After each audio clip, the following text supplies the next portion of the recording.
Out in the middle of the desert, a man spotted a golden rock. He brushed the dust away and felt the unmistakable texture of metal beneath. He glanced over at his partner, who was busy fixing their truck nearby.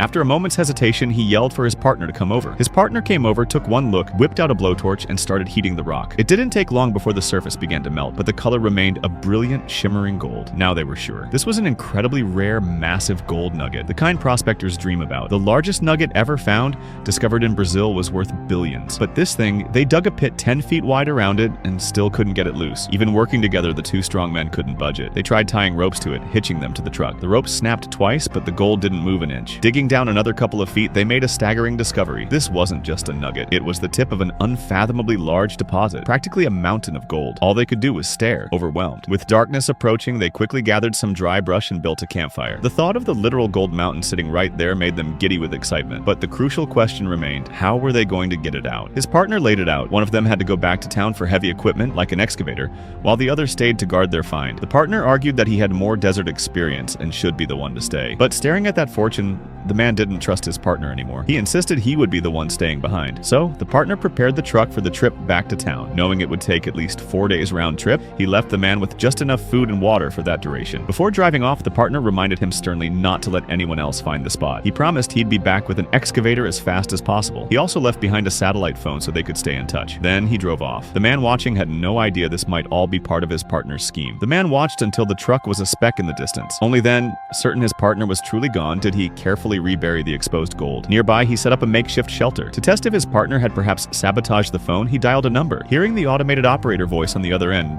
brought a small measure of relief. To keep wild dogs away, a very real threat out here, he gathered dry branches and kept a large fire burning through the night. He knew it would deter them for now, but if the fire died down, they might attack. He had to stay vigilant. He must have drifted off because he woke groggily around noon the next day. He realized with a jolt that he'd somehow survived the night. After relieving himself, he reached for his precious water supply to wash his hands. But then he stopped, struck by a chilling thought. If his partner didn't make it back in 4 days, every single drop of this water was his lifeline. Washing his hands was a luxury he couldn't afford. He'd have to make do. Just then, the satellite phone suddenly rang. His pants still half down from his toilet break, the man scrambled frantically towards the phone, heart pounding, terrified of missing potentially good news from his partner. But he was too late. The call disconnected just as he reached it.